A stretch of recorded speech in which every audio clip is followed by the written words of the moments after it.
මුල්ලෝ තිලක අමාමෑණී සුගත තථාගත අරහත් සිරිමෝ මඩලින් දේශනා කොට වදාළා වූ උතුම් ශ්‍රී සද්ධර්මයෙන් ධර්ම දානය පිණිස ගෙන එන දහම් පණිවිඩයයි මේ. අද උතුම් ධර්ම දානය කරන්නේ අපි සර්පයින්ට භූමි තෙල් ගහන එක පිළිබඳව.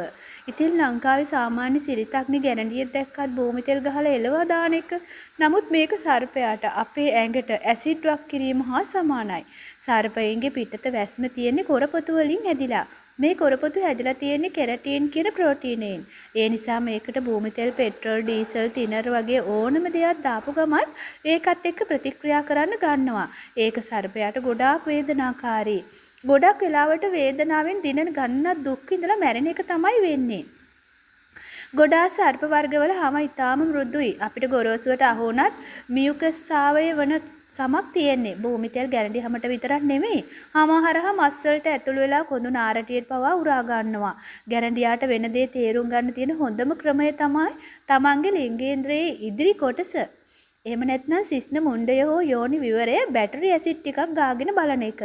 දැන් හිතෙන්නේ ඒ දැනෙන වේදනාව වගේ 4 ගුණයක වේදනාවක් සල්ෆියුරික් අම්ලයේ මියුකස් සහිත ලිංගේන්ද්‍රයේ කෙළවර හරහා උරා ගන්නවා තරම්ම වේගෙන් භූමි තෙල් ගැරන්ඩියා තුලට ඇතුළු වෙනවා. ඒක දැන් ඔබට අත්දකින්න පුළුවන්.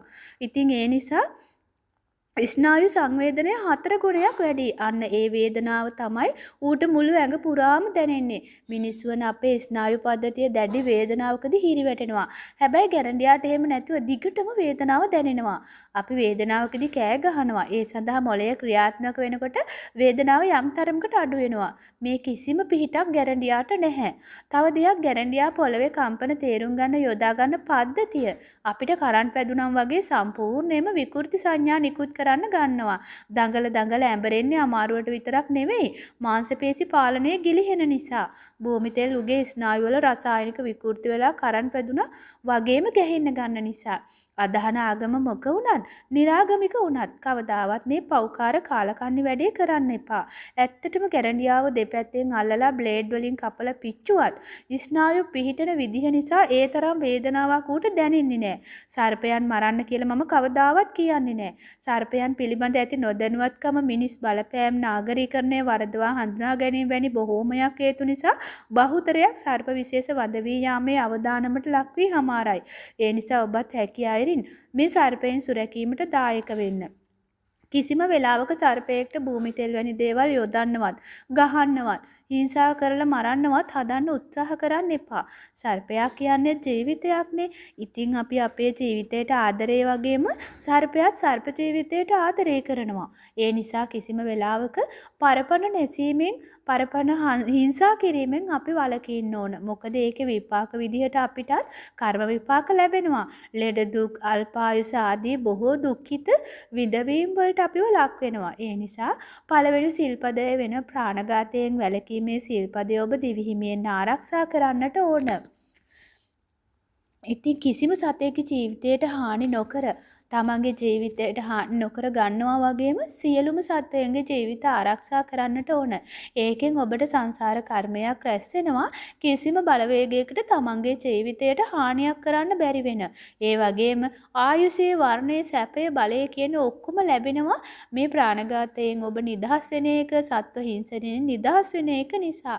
ඉතින් සත්පුරුෂෝබත් කවදා හරි දවසක ගැරන්ඩින්ට හරි කුමන සර්පයෙකුට හරි භූමි තෙල් දාලා හිංසා පීඩා කරලා තියෙනවා නම් මේ මොහොතේ සිටවත් ඒන් වැළකෙන්න උත්සාහ කරන්න.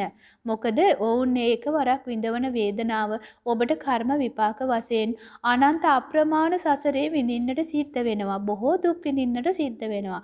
ඒ නිසා කුරා කූඹියාගේ පටන් විසකුරු සත්වයා දක්වාත් හැම කෙනාගේම ජීවිත අපි ආරක්ෂා කරන්න වග බලා ගන්න ඕන. ඉතින් හැම දිනාටම මෙම උතුම් දහම් පණිවිඩයෙන් ප්‍රාණඝාතයෙන් වැළකීමට, සත්ව හිංසාවෙන් හිංසනයෙන් වැළකීමට හිත් පහළ වේවා කියලා අපි බලාපොරොත්තු වෙනවා. ඉතින් ධර්ම දානමේ දහම් පණිවිඩය මෙතකින් නිමා කරනවා.